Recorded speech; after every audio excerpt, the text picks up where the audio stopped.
Hi, this is Helen again from Wellbeing Teams in the UK. And the other question I was asked to explore is what are the challenges around thinking about compassion in recruitment, and what advice would I give to other people who might want to take a similar approach.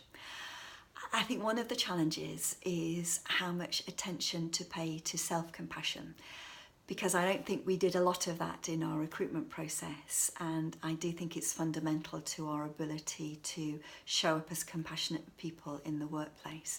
So one of the challenges for me is how can we think more about self-compassion? So we're thinking about compassion to self, compassion within our team, and compassion to others that we're supporting, and how we combine all three of those in the way that we're thinking about it in recruitment. I think the biggest challenge really is making sure we're walking our talk. So it's easy to add compassion into a set of questions or add compassion into what you're seeking in an advert. But I think how do you make sure that every element of your recruitment process is demonstrating compassion in the way that we're relating to people who might come and work with us. I think that's really critical and hard.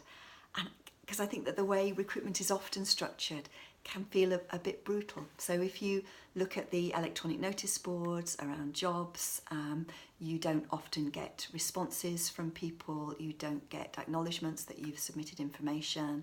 It can feel like I hear from people that you're just applying to black holes and you've got no idea what's happening. So I think there's a really big opportunity to create recruitment processes that are human and compassionate and that look and feel very different to traditional recruitment. And of course that's traditional recruitment for a certain sector of jobs at a very senior level where people are headhunted. Well, of course that is done very differently, but that's not okay to have a more respectful and potentially compassionate process for people in more highly esteemed jobs than it is for other people who are working in different ways. So how we can figure that out. And what advice would I give to people who wanted to explore this? Well, the first thing I do is I'd map out every aspect of your recruitment process. What information do you share with people? Where do you put the adverts? What's going on in your paperwork?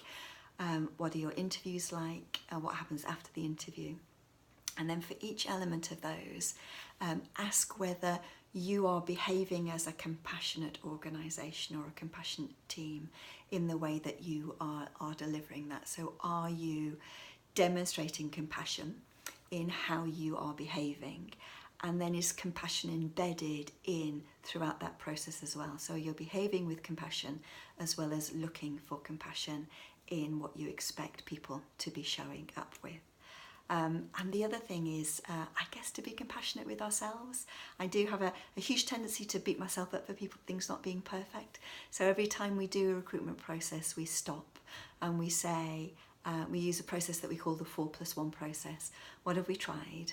What have we learned? What are we pleased about? What are we concerned about? And based on that learning, what will we do next? So we get a sense of always improving what we're doing, but doing that from a position of celebrating what we're proud of, as well as acknowledging what we haven't got right, so we can keep improving and developing.